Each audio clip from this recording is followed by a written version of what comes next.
À chaque fois que nous passons sur cette route, nous revivons tous ce cauchemar. Ces mauvais souvenirs ne nous quitteront plus jamais. C'est très douloureux.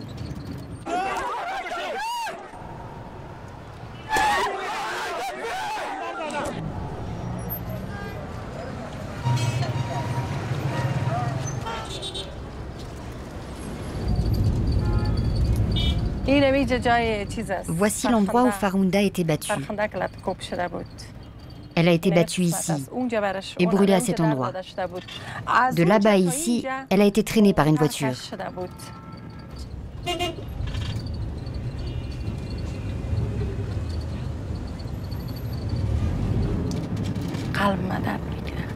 J'ai mal au cœur. Rien que d'en parler et de le voir, c'est très douloureux. N'importe quelle personne qui passe ici souffre beaucoup. Même mes collègues masculins. Ce qui s'est passé est une infamie pour l'Afghanistan.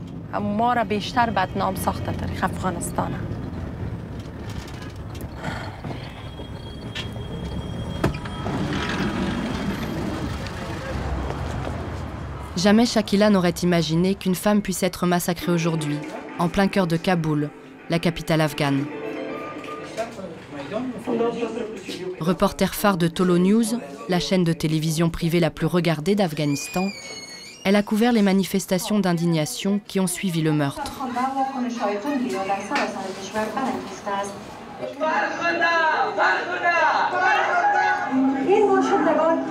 Ces gens demandent la justice, ainsi qu'un procès public pour les coupables. Farhunda, comme l'a montré l'enquête policière, était innocente. Jusqu'à aujourd'hui, seulement 18 hommes ont été incarcérés. Shakila Ibrahim Rel, Tolo News, Kaboul.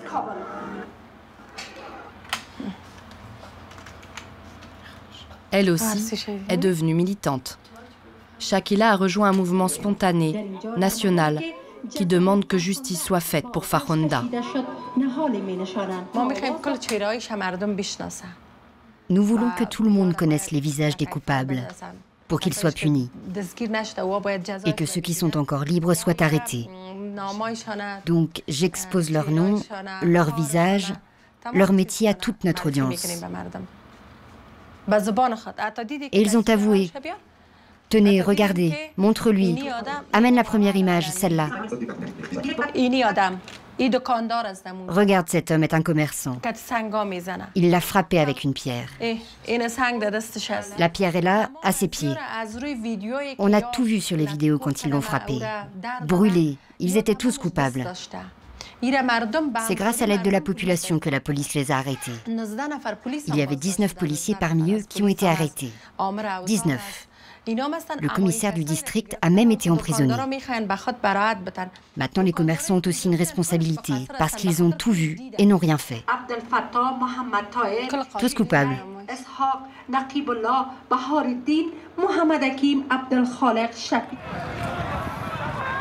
Le 27 mars, la presse afghane s'est retrouvée pour l'enterrement de Farhunda. Shakila, la journaliste, a de nouveau refusé de rester observatrice.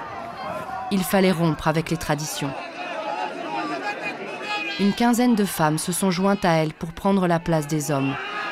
Elles ont porté seules le cercueil jusqu'à la tombe. Ça n'a l'air de rien, mais c'est un geste unique dans l'histoire afghane. Parmi ces femmes, ce jour-là, il y avait aussi Elnaz, la plus jeune des Afghanes à avoir prêté son épaule. C'est moi. C'est moi là. Là. Là, regarde. Pourquoi cachez-vous votre visage?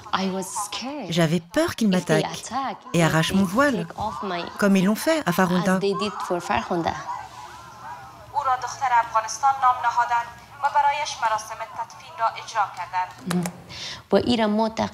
Nous avons pris ce chemin, on l'a porté de la mosquée jusqu'en haut. Regarde, 1, 2, 3, 4, 5, 10 femmes l'ont porté. Il y en avait d'autres devant qui hurlaient. Et ces hommes ont fait une chaîne pour empêcher que les gens s'approchent du cercueil de Farrounda.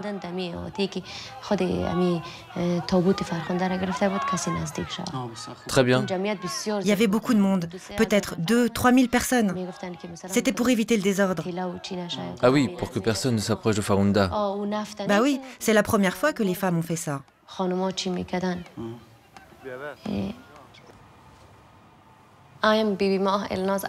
Je m'appelle Elnaz Arabzada. Je vis à Kaboul, j'ai 23 ans. Je suis fiancée, en fait, je suis sur le point de me marier.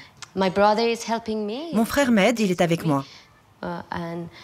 J'estime vraiment appartenir à la nouvelle génération. La nouvelle génération est plutôt éduquée, ouverte d'esprit.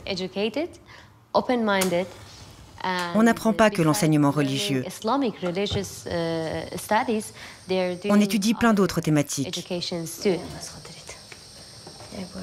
C'est la génération OTAN qui a grandi à l'ombre de la présence militaire occidentale après 2001. Celle des filles qui sont allées à l'école, puis qui ont pris le chemin de l'université.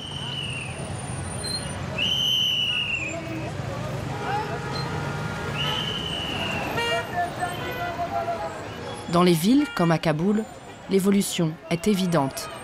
Les femmes sont plus nombreuses à travailler, elles prennent une place croissante dans la vie publique.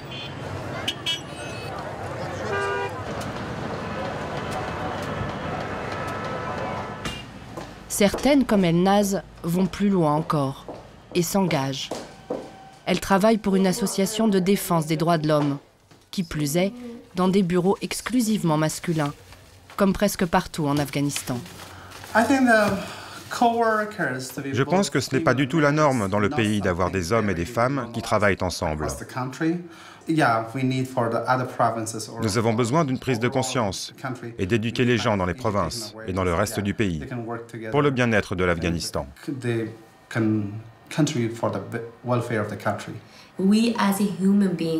Nous, les êtres humains, hommes et femmes, devons nous tolérer, nous accepter les uns les autres. Le seul moyen est de travailler ensemble et interagir. Si vous êtes d'accord, nous pourrions organiser une rencontre au Jardin des femmes. Très juste. Avec Nouria.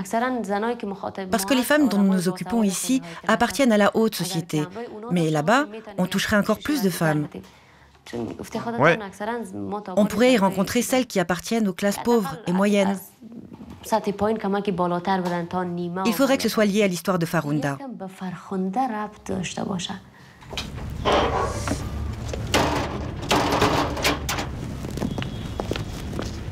Oh my God. La jeune activiste va porter son message au Jardin des femmes, un lieu de rencontre qui leur est strictement réservé. Elnaz veut se servir de la mort de Farrounda pour faire réfléchir des femmes qui ne sont pas forcément allées à l'école, et encore moins à l'université.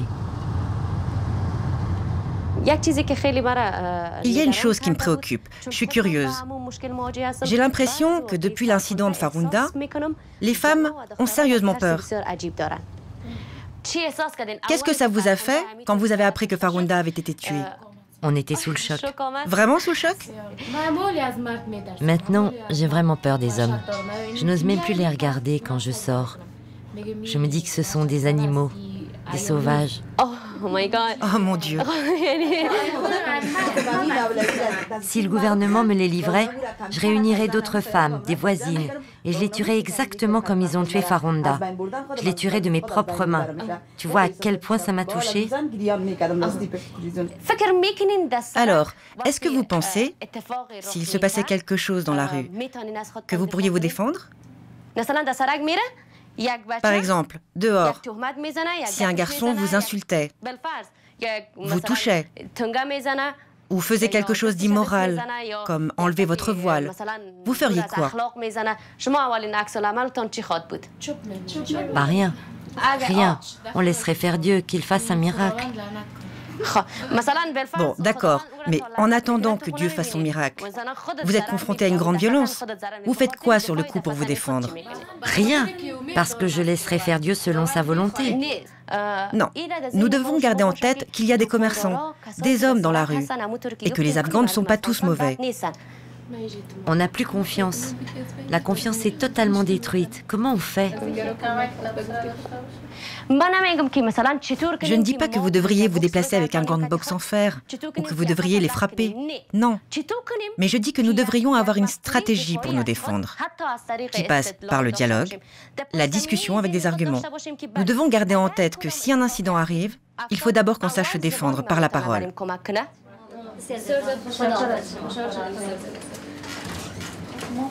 Elnaz est non violente, mais révolutionnaire à sa façon. Elle se bat contre des coutumes séculaires où la femme, pour se protéger, s'enferme et se tait.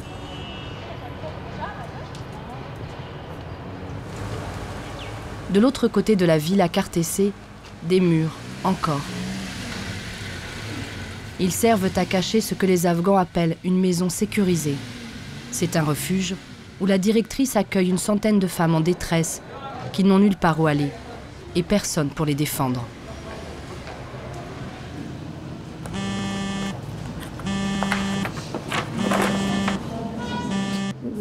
Oui, ma chère Maria. Non, l'avocat de la défense devrait être une femme. On a déjà un homme. Dès qu'ils terminent, qu'ils sont passés devant le juge, il faut qu'on engage quelqu'un d'autre, parce qu'il nous faut une femme. La cliente se sentira plus à l'aise. Merci.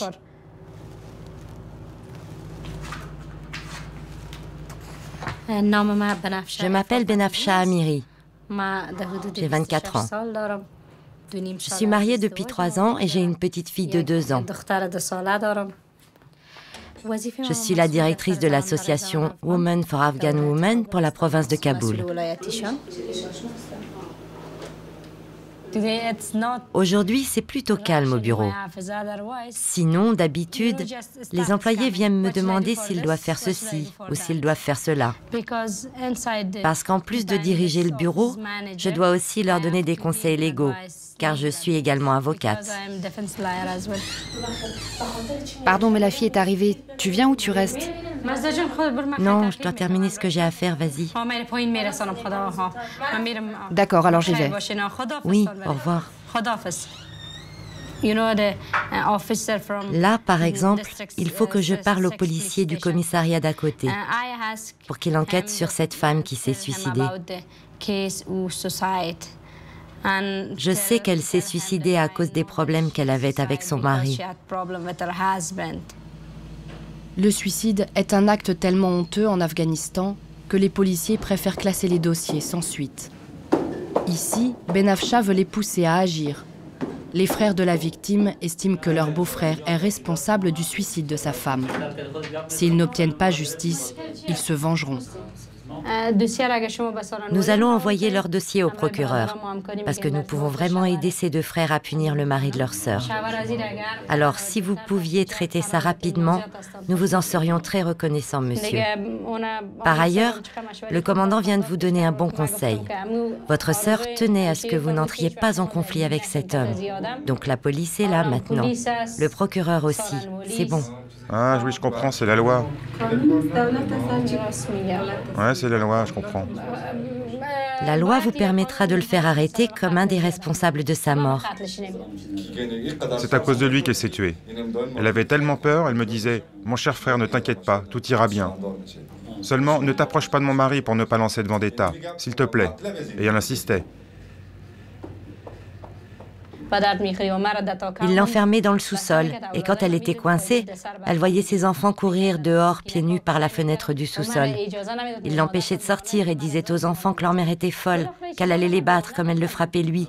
Ça rendrait fou n'importe qui. Merci beaucoup. À bientôt.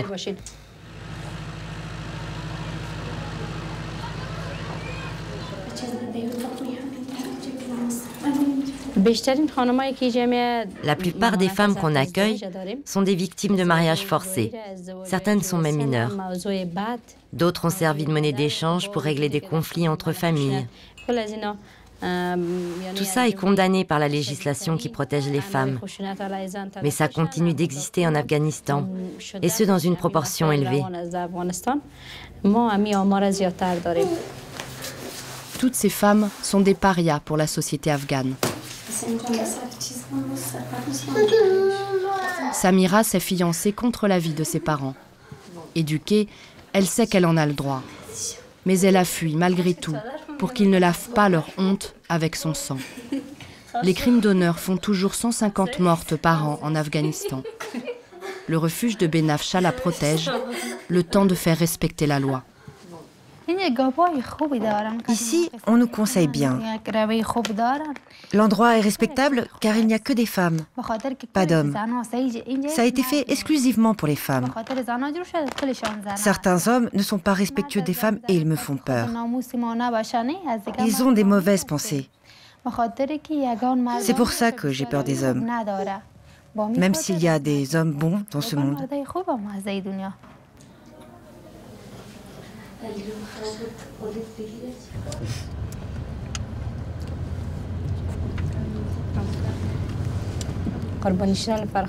Farhunda est morte.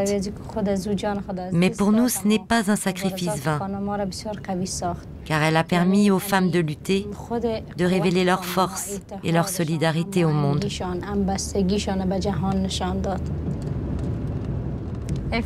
Si on pouvait changer les mentalités, il n'y aurait plus de problèmes en Afghanistan.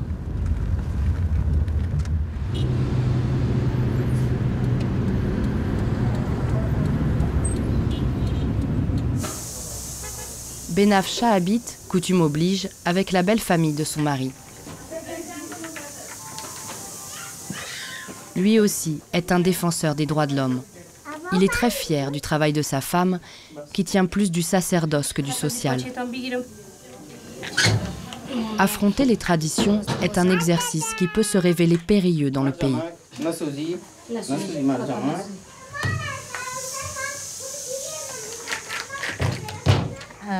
Mon mari est mon meilleur ami. Je partage tout avec lui. Mais si je lui racontais tout dans les détails, si je lui disais par exemple que j'étais menacée, que les familles des filles que je recueille menacent d'attaquer mon bureau si les conflits ne sont pas réglés, disent que je serais leur première cible. Si je racontais tout ça à mon mari, il ne me donnerait jamais plus l'autorisation de travailler, parce qu'il me dirait que ma vie compte plus que tout. Il est beau, hein? Ouais, c'est beau.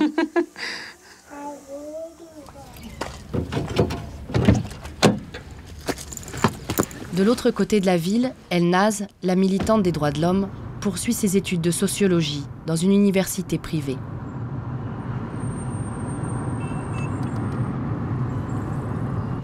Aujourd'hui, pour que notre caméra puisse la filmer dans un débat sur l'actualité, elle doit s'engager par écrit à ne pas inciter à la polémique, surtout si ça touche la religion.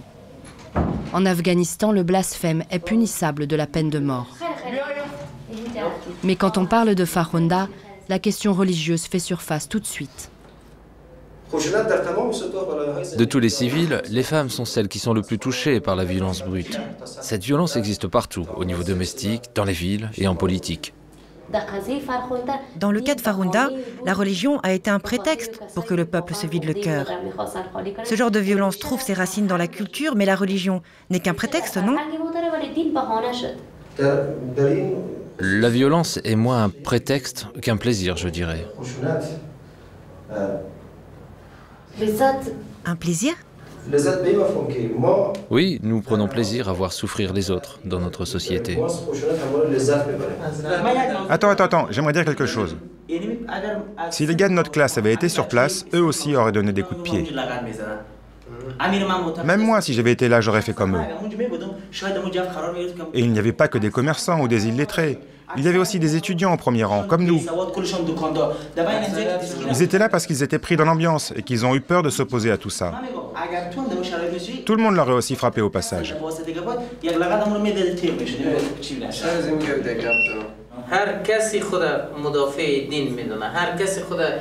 Tout le monde, en fait, s'improvise défenseur de la religion. Chacun se fait juge, mais sans tribunal, ni connaissance de ce qu'est la loi islamique. Je pense que la raison première, c'est la culture. Dans notre société traditionnelle afghane, il y a une mauvaise interprétation de ce qu'est l'islam. La culture et le politique sont trop mêlés, et ça provoque cette mauvaise interprétation de notre religion.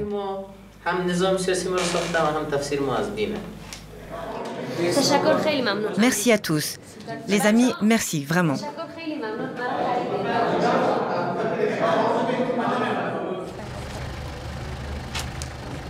Shakila, la journaliste, est en permanence confrontée au mélange du religieux et du politique. Aujourd'hui, elle couvre la conférence de presse d'anciens officiels talibans. C'est la seule femme présente, mais les orateurs ont décidé de défendre toute la presse. Les journalistes et les reporters ont tous de vraies responsabilités. S'ils font leur travail avec honnêteté, ils sont comme des moudjahidines, que Dieu les bénisse. Que Dieu vous bénisse tout autant si vous faites entendre partout les voix des victimes, les voix des pauvres gens. Grâce à vous, les gens prennent conscience de ce qui se passe. Ne dites jamais que vous n'êtes personne, vous faites un travail primordial. Le mollah Kalamuddin est un érudit religieux, un savant de l'islam. Sous le régime des talibans, il était le chef de la police du vice et de la vertu. Alors, monsieur le mollah, vous avez dit que vous vouliez la paix, que vous aviez soif de paix.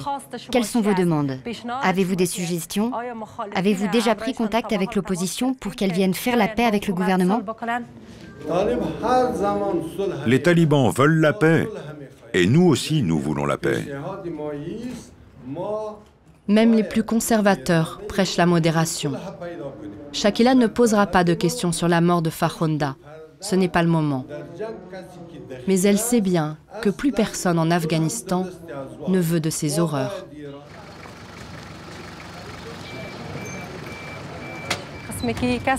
Tu vois, c'est possible. Cet homme qui châtiait les gens avant est capable de parler de paix aujourd'hui. Il parle de droits de l'homme. J'espère qu'il parle avec le cœur et que ce ne sont pas que des mots. J'ai de l'espoir, oui. J'espère que les mentalités vont évoluer, que les gens vont faire confiance à la démocratie, à la liberté d'expression, aux droits de l'homme et à la paix.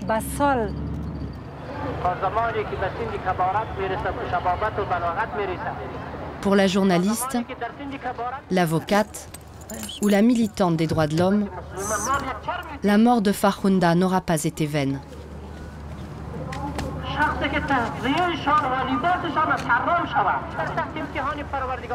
Le choc a été si violent qu'il a réveillé la société afghane dans son ensemble.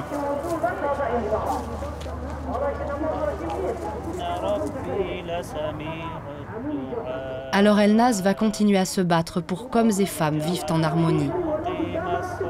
L'avocate protégera et défendra encore d'autres victimes des traditions.